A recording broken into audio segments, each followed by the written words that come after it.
Howdy, this is Jim Rutt, and this is The Jim Rutt Show.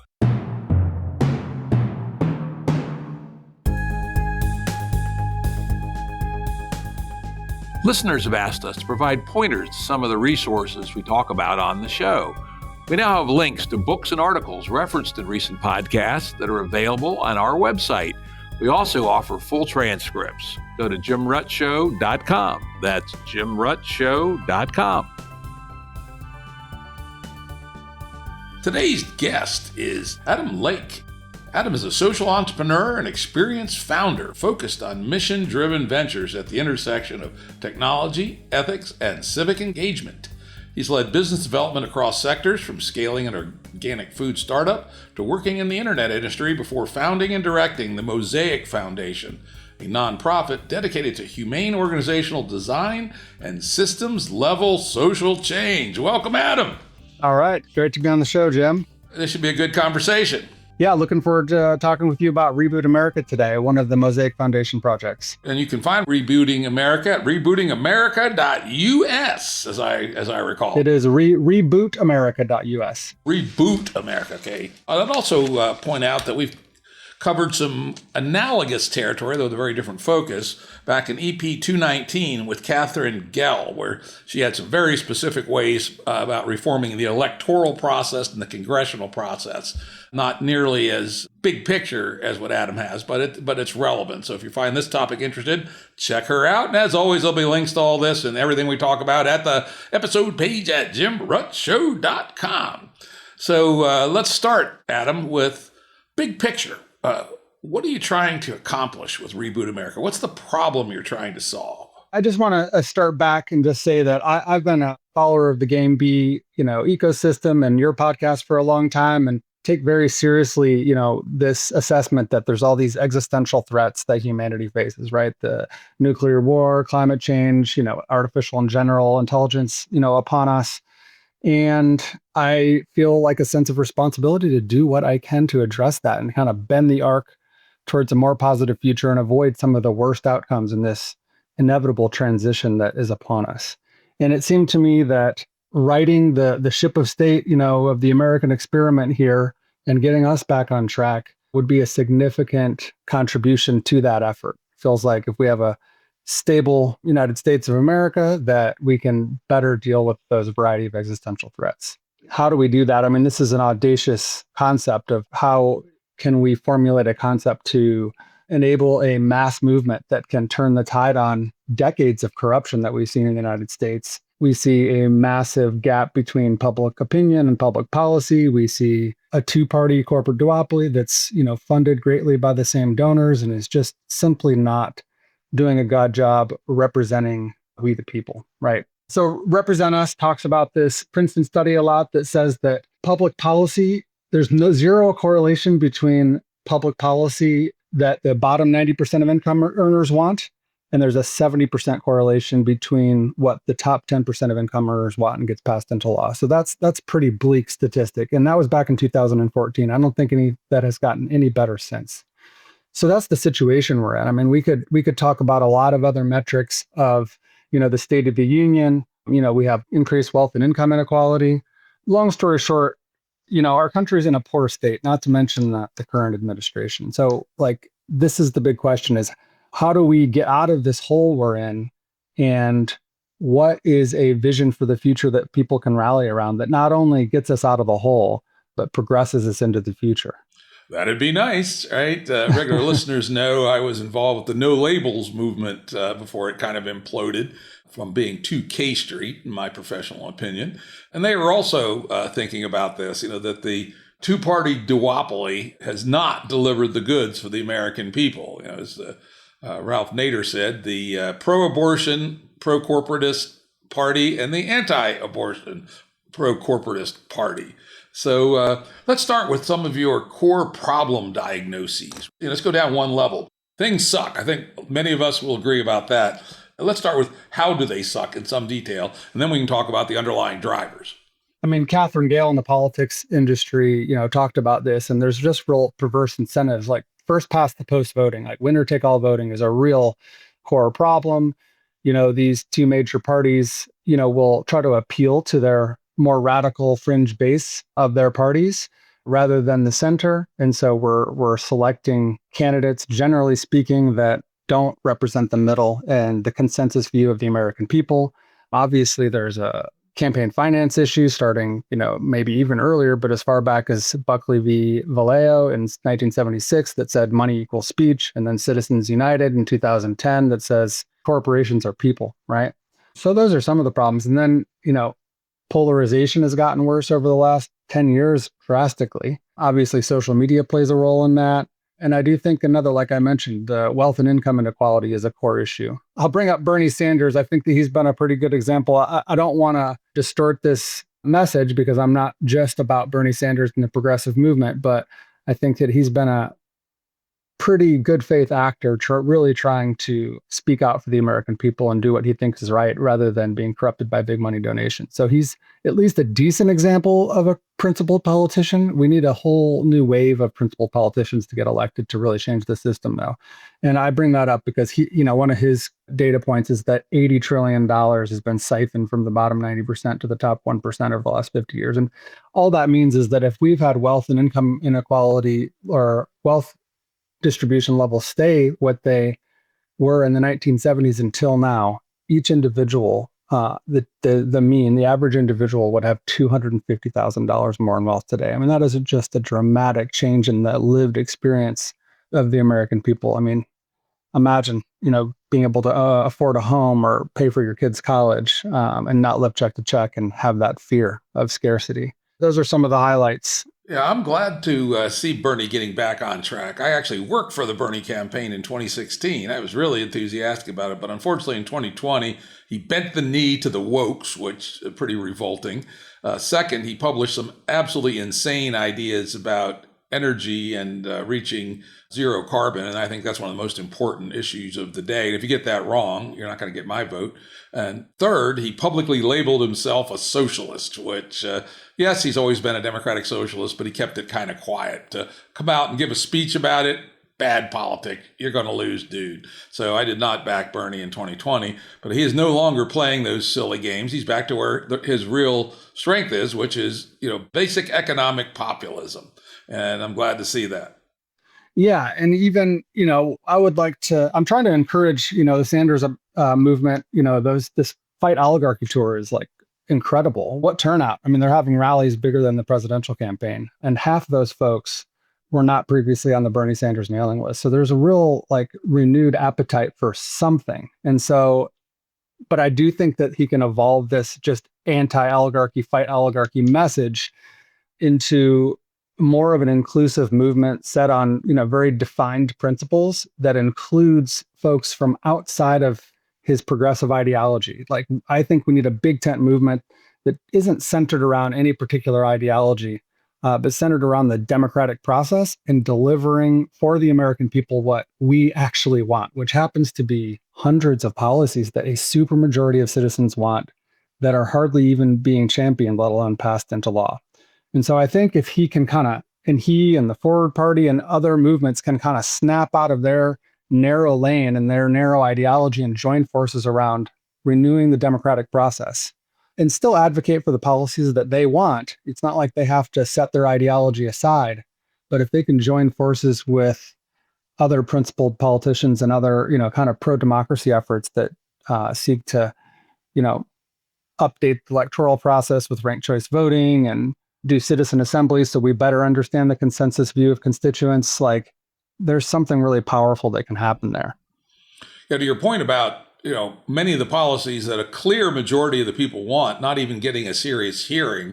At the No Labels movement, we did a bunch of serious polling and put together a quite significant, as you say, list, I think dozens, if not hundreds, of policies that have clear majority support but can get no traction in the current game.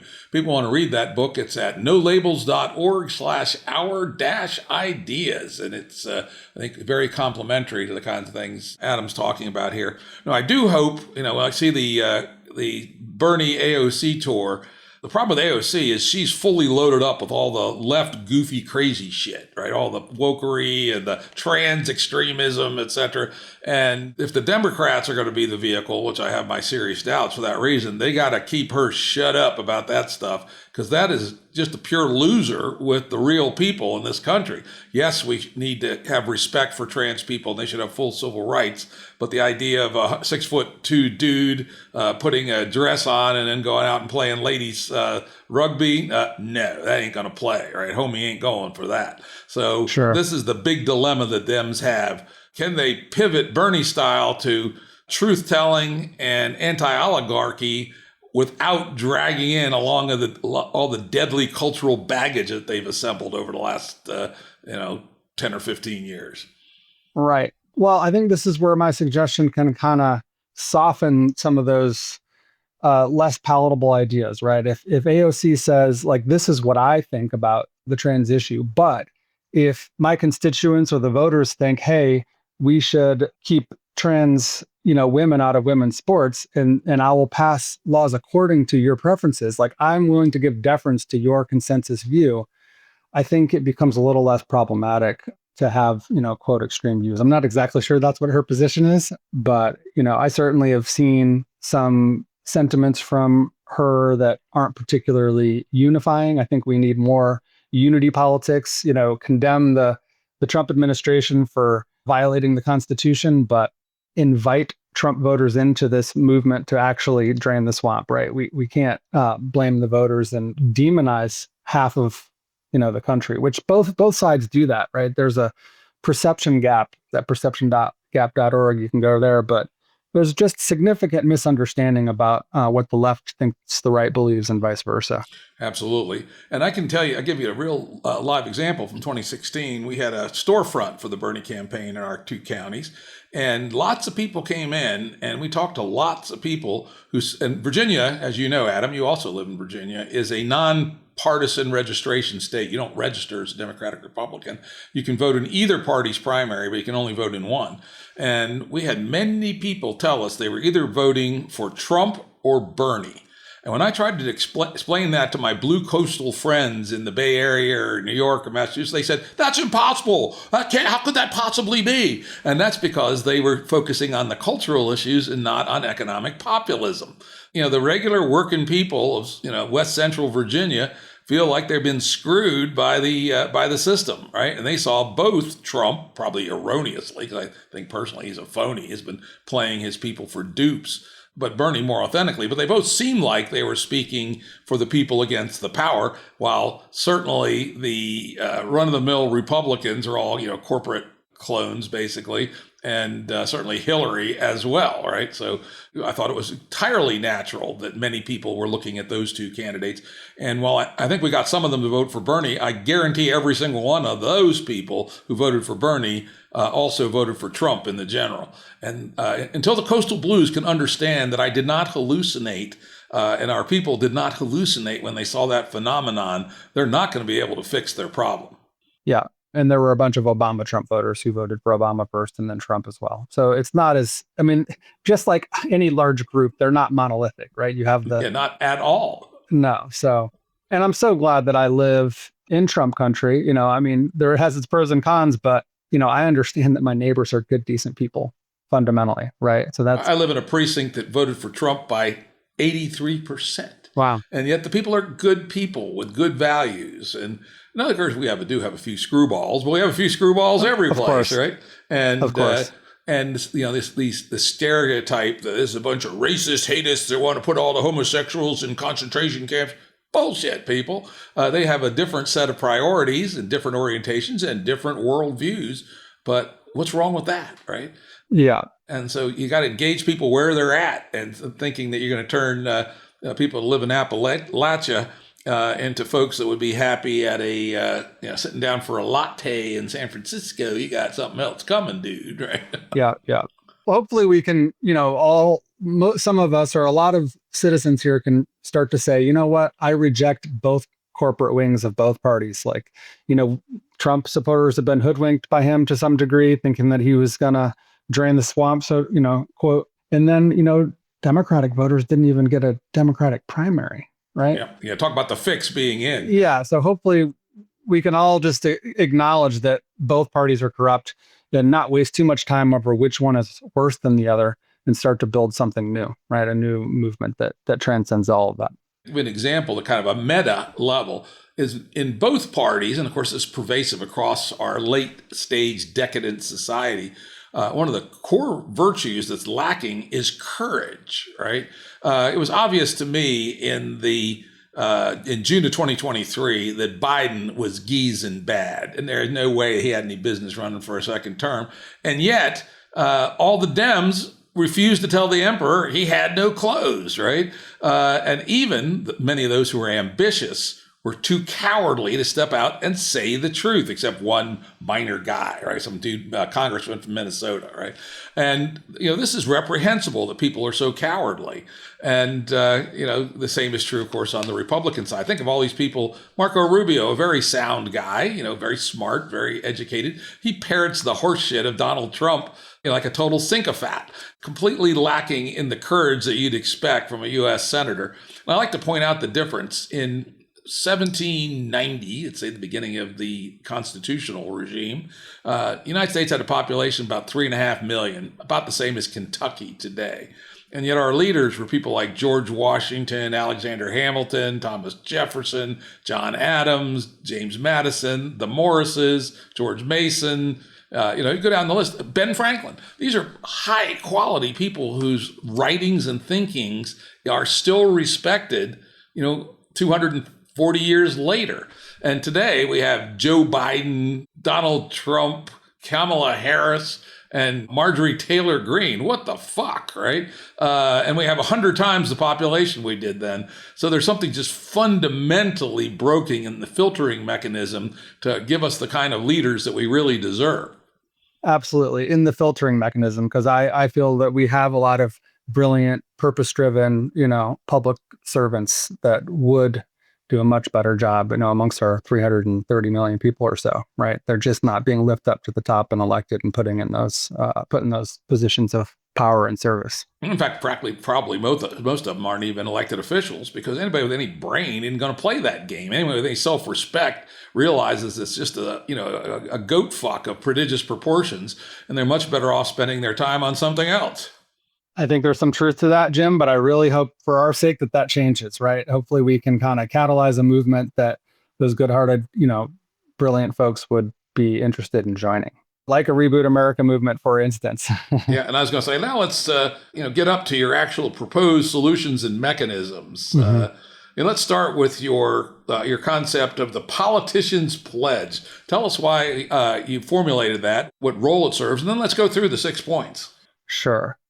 I'm going to just start with the fact that I came into the pro-democracy space trying to find like an organization that was doing something that I felt could make a tremendous impact, and kept learning more and skipping around from the reformers who want to do ranked choice voting and open primaries to the bridgers who are helping, the left-right divide understand one another, to citizen assemblies and mobile voting, which is like types of civic innovators.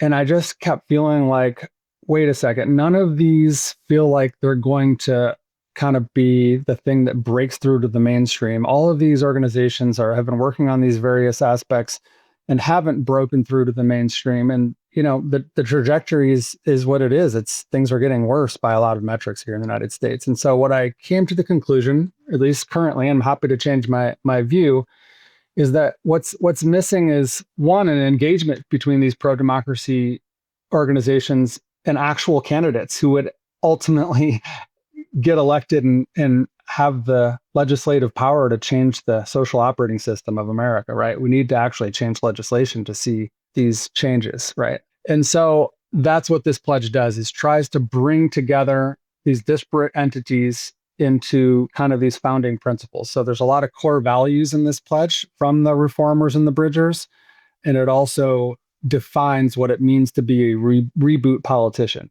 And so I've tried to come up, this is just a draft, all of this is a draft. I've tried to come up with a list of commitments that were specific enough to get the job done and really transform the US political system, but vague and general enough to not alienate people and actually get a sufficient number of signees. Let's get into the 6 points and talk about them in some detail. So number one is reject big money donations. There's a variety of tiers of what this means. This would have to be teased out, but if you're going to be a reboot politician, and now I just want to highlight, you can be a reboot Democrat, Republican, independent, forward party, any type of candidate or representative.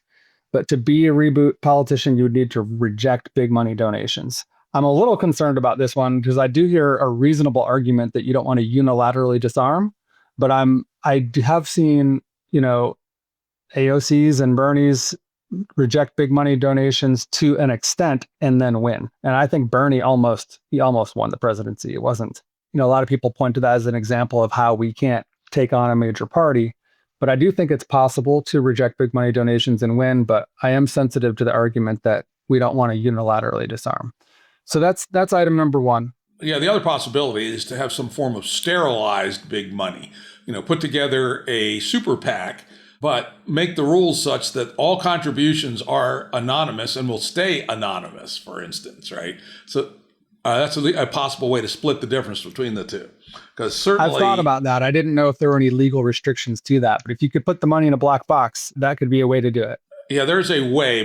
That's for people who understand the ins and outs of the Federal Election Commission regulations. There's a way to do it, but it has some limitations. But anyway, just to the point, there may be some clever thinking around the edges of that idea. Because you're right. Well, yeah. Unfortunately, with the billionaires in particular, the Soros on one side and Elon on the other, and bunches of other. In that kind of environment where we've allowed the Federal Election Commission legislation to be totally gamed, unilaterally disarming may be stupid. It may be. There may be other ways to get media attention, low dollar means, earned media. If there really is a political movement, there is social media, although the algorithms may be rigging who sees, what there. So anyway, moving on to number two, which is champion anti-corruption measures. So not all politicians are going to reject big money donations, but we would want to get to the point where there's a threshold of these types of politicians who will just write into law to change the campaign finance system, right? The second commitment is to champion anti-corruption. The Represent Us has outlined a very detailed anti-corruption act and as one example of what anti-corruption laws might look like. Number three is advance electoral reforms. And so ultimately, we need to change the rules of our electoral system. We need to have real competition in our political system and open the way for independents and third parties so that citizens have options. And so, I'm not completely sure that, my litmus test for which policies should be advanced is a supermajority of support. I'm not sure that 60% or more at the very current moment support ranked choice voting, for instance, but just vaguely, number three is advance electoral reforms to. For the benefit of the audience, obviously I know this shit, but the audience may not have listened to Catherine's episode. Why don't you tell us what your initial proposal might be in the area of electoral reforms, and include, both as much detail as you can. Just the basic concept of ranked choice voting would dramatically change the election process. So you could have had, for instance, we've been talking about Bernie, Hillary, and Trump running a three-way race. Almost certainly in the first past the post voting system, most of the Bernie supporters would vote Hillary because they'd be afraid of the spoiler effect, right? And if they didn't vote for Hillary, then Trump would win. In a ranked choice voting situation, they can put their favorite candidate first without any risk of negative outcome. And then if enough people did that, well, we have this outsider that just won.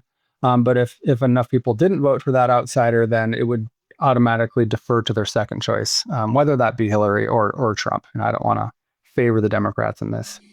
Yeah, and of course, to make the ranked choice voting even more powerful, the idea of having open primaries, the so-called jungle primaries, as they do in Alaska, where there are no partisan primaries, which is very important. Then you take the last four or the last five people and have a second round of ranked choice voting. That strikes me as even more powerful than ranked choice voting at the final level only. Yeah, combined, absolutely. So where I live in a Republican-heavy area, we might have 5 Republicans selected in the primaries, for example, right? But then a more moderate Republican will get elected in the general. most likely, because all of these, the lefties that do live here would turn out and vote for their preferred Republican candidate. So it tends to have a forcing function, drives the election towards the most moderate, centrist, consensus-based candidate versus at the fringes. Because that's one reform. Now, another reform that other countries have used, and let me tell you why I like it potentially. I mean, this is certainly a step forward what we have, because you said something centrist in the center, not at the fringes.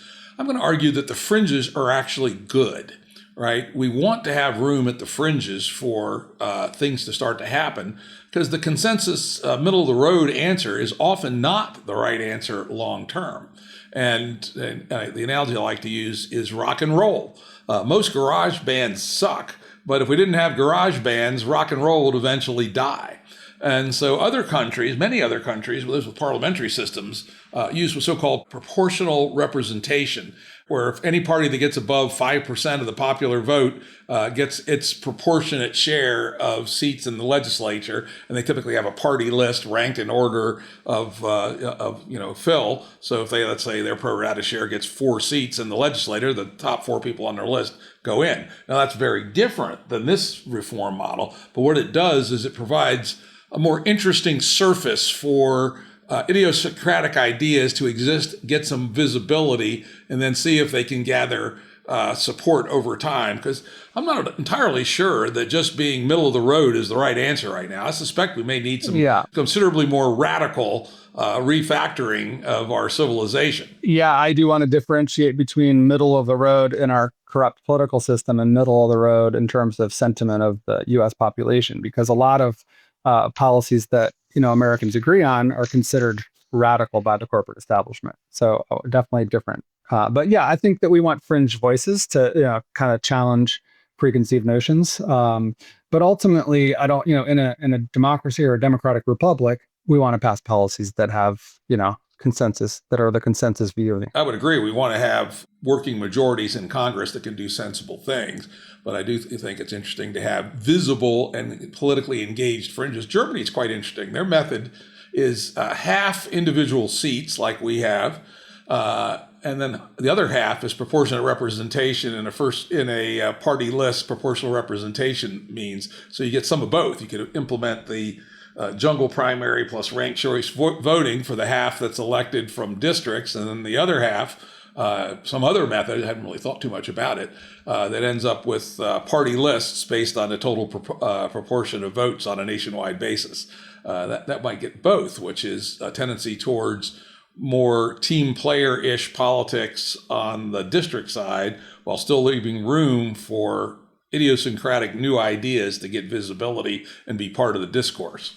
Yeah, how does a new idea gain popular preference without initial exposure? Like, I mean, I'm into the universal basic income or a citizen dividend, or however you want to look at it, an AI and automation tax that gets evenly distributed to citizens, and I doubt that's supported by a supermajority of citizens. So I'd love to, see that talked about more so that ultimately it can win over the majority of the public. So I agree with you. All right, let's go on to your fourth point. Yeah. So some of these points just sound so simple. They kind of come off as naive, but I think we need to get back to the basics here, right? Engage with and listen to the constituents. Like, there needs to be a more concerted effort, not just like dialing for dollars half the time. Go out and talk to the constituents, understand them, and hopefully if their incentives are actually aligned with the constituents, because they're not taking big money donations anymore, they'll kind of get the pulse of, the pain and desires of their people, and, want to advance policies that will then, solve those issues. So just more contact and engagement with constituents through town halls, surveys. There's a lot of room for, civic innovation these days and how we can interact and understand, concerns and preferences of citizens. As you know, I have an interest in liquid democracy, and I've often thought that a intermediate step towards liquid democracy would, rather than actually using it as the voting mechanism, which I think would be great, it could be used in the same way as an advisory mechanism to elected officials. That's right. Does that make any sense to you? Yes. So you could have these democratic processes in town halls and such that happen in between elections. Citizens could vote, but that voting process could take the form of liquid democracy where they delegate their vote on a particular issue to somebody else they trust in that area. Yeah, the reason why I think liquid democracy is a superior way is otherwise it's just the activists, right? Because if you do town halls, who shows up? All the cranks on both sides, right? In reality, most people are not represented by the cranks. And while liquid democracy provides a way for you to find a person who you trust, who's near you and your views, then you can proxy your vote to them. And so that everybody can have more or less equal weight of representation without having to be the kind of cranks that go to town hall meetings. Exactly. Well, this leads perfectly into number 5, which is utilize digital democracy tools, right? And so something like you're talking about could greatly enhance the democratic process and enable these reboot politicians to better understand the views of their citizens. So that's number 5. Number 6 is the simplest and the most important, is do the will of the people, right? And so once they've listened to their constituents and they've aligned their incentives by rejecting big money donations and utilized the best tools available to better understand their constituents, while they are still absolutely encouraged even to voice their policy preferences, like say they might be advocating for Medicare for all, which is something I support, but I don't know that a supermajority of citizens support. If their constituents don't support a Medicare for all system, they will not vote on that. They will not vote to pass a Medicare for all system if their constituents disagree with them. So it's ultimately is a commitment to giving deference to the consensus view. And of course, that's also very controversial, right? In the Federalist Papers, the writers actually say that representatives should not necessarily do the majority will of their constituents, but rather should be, mature reasoners about the issue. And they, go into considerable detail on how the hot passions of the mass person should not be disintermediated into policy. Yeah. And there's some sense to that as well. So that's kind of the other side of this idea of doing the will of the people. Yeah, so I'm sensitive to that. This is an advisory commitment, right? They're not going to be constitutionally bound to do the will of their constituents. And if they have a firm disagreement, they can vote against the will of their constituents on a particular issue. And, they may or may not get reelected as a result of that. Or maybe in between, when they went against the will of their constituents, and the next election season, they do a good job of explaining why they did that and why they thought it was in the best interest of the citizens. So there's still a deliberative process that happens, and they're certainly not locked in to doing it. But I think a general commitment to doing the will of their constituents is probably pretty good overall. And probably most of them, if you asked them, they would say so, right, today. They're not going to say, no, I don't do the will of my constituents, right? That would be a good way for them to get voted out. Well, sure, they would say they do, but when you kind of compare and contrast their voting record with what their constituents actually want, I have a feeling there's a significant gap there. There certainly is a massive gap there at the national level. Like what we want is not getting passed into law. Yeah, per that Princeton research, which the general populace has essentially zero impact on actual legislation. Well, the bottom 90% of intern murders. It's yeah, and again, that was in 2014, and things have not improved since then. A few of these policies that do have a supermajority of support, and I'm calling the people's agenda. So this whole reboot concept is to center or focus and unite around the democratic process. It's not policies, but popular policies would naturally arise from a healthy democratic process and public servants actually trying to do the people's will, right? And so currently, if that's the type of representative government we had, 87% of people support the Anti-Corruption Act from Represent Us. I mean, I don't know how widely that poll was distributed, but certainly there's a majority sentiment from citizens that say we need to get money out of politics and even amend the Constitution to do so. 88% support lowering Medicare drug prices. Another 84% support expanding Medicare coverage. 73% of citizens support guaranteed paid sick leave. And the list goes on. I mean, if we can't ban congressional stock trading, we know we've got a broken system. Everybody wants that to end. Maybe this is the place for you to start, right?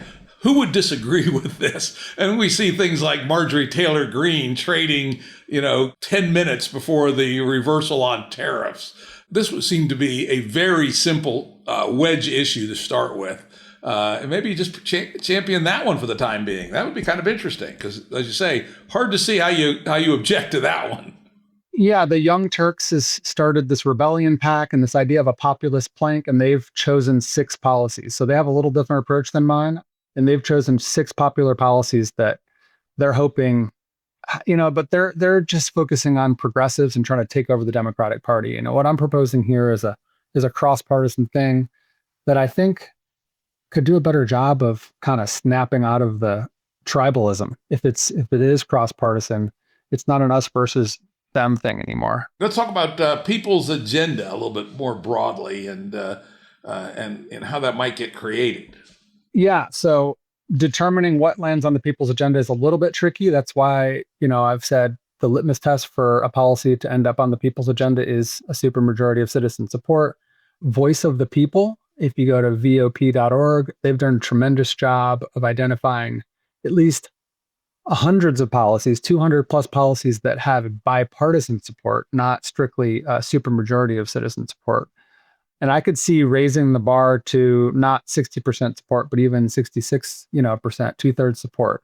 So it's just, there's some fine tuning there that has to happen. But I think we should be able to agree if a movement like this ever really were to gain momentum, which policies qualify and how we measure what that support is. I mean, there's different polling methods. And so that's a little bit tricky. It's not a perfect, exact science. James S. Fishkin is a political scientist who specialized in thinking about popular assemblies, polling, and I think he's really focused on polling as one of the more interesting ways to solicit broad-based, citizen input into the policy formulation process. I think that'd be a source to be worth taking a look at. In fact, it reminds me, I should actually get him on my podcast. So there's polling, there's direct voting, assuming we've got some kind of civic engagement app. There's citizen assemblies, that with the sortition method, selecting a random and a representative sample of citizens in a particular district or municipality, and having a deliberative process. And so there's a lot of mechanisms to kind of arrive at which policies do have this supermajority of citizen support. But again, none of them are a perfect science. But I think even attempting to do this and putting a good faith effort into doing this would be far superior to just kind of ignoring the will of people as we are right now. All right, so these are a bunch of good ideas, right? So now let me ask the difficult question. Here you are, some dude in Floyd sitting in your underwear typing on your computer. How did you know? How did I know, right? How do you get from there to tipping the system?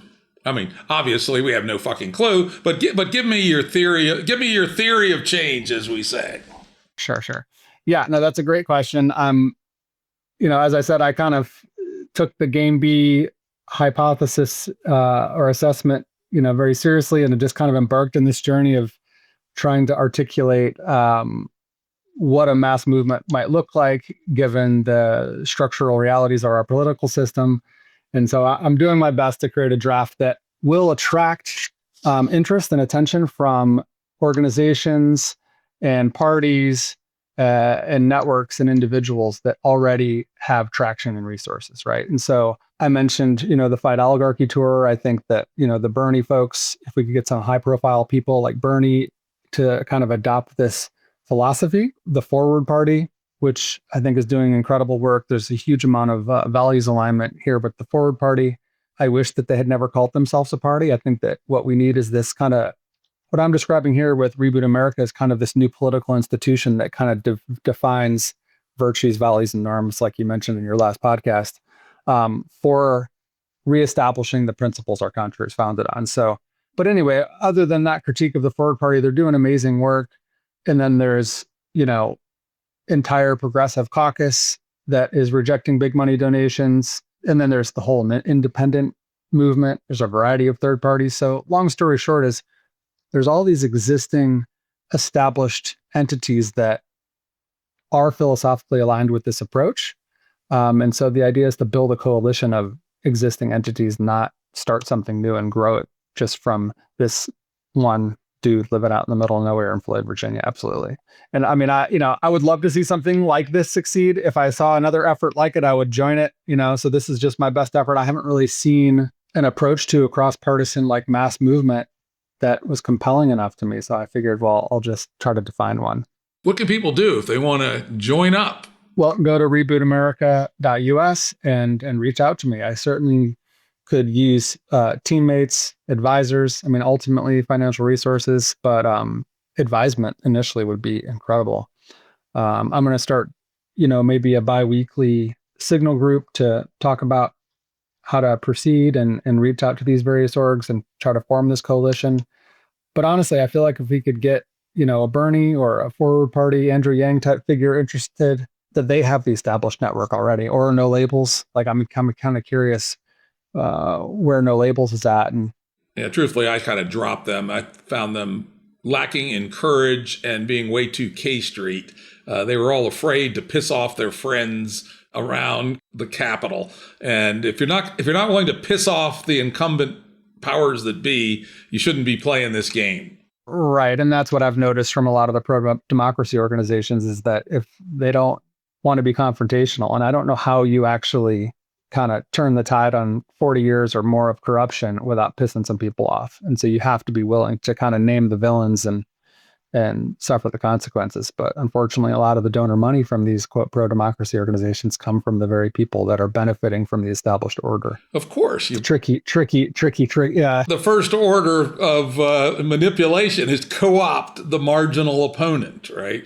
And look at rock and roll music. Started as the music of protest and revolution, ended up under the thumb of 6 big music companies. So this happens again and again and again. Anyway, I want to thank Adam for coming on the Jim Rutt Show and talking about rebootamerica.us. If you are motivated by some of the things you heard here, reach out to him.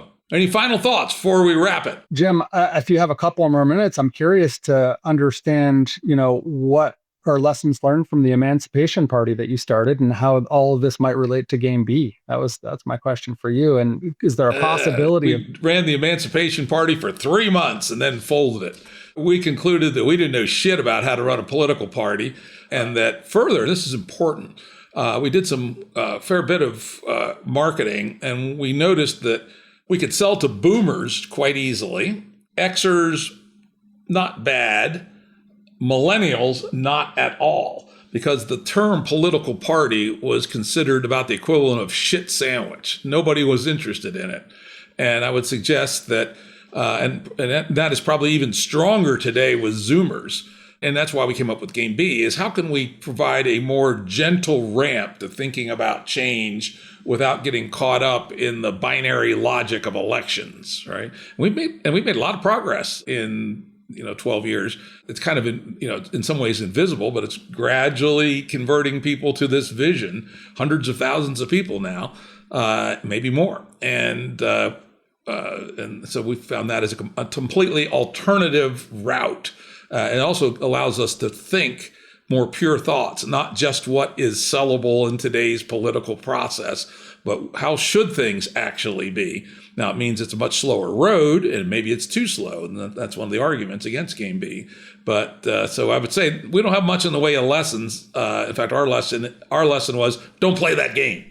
Don't play that game. Yeah, I do wonder how we get from here to Game B. So I'm really interested in these intermediate steps. But if there's others out there that want to play this game of, this audacious game of trying to design a cross-partisan movement that can help spark the turning of the tide on, decades of corruption, please reach out to me. And thanks so much for having me on today, Jim. No, I enjoyed the conversation. Thanks, Adam Lake. All right. Audio production and editing by Andrew Blevins Productions. Music by Tom Muller at modernspacemusic.com.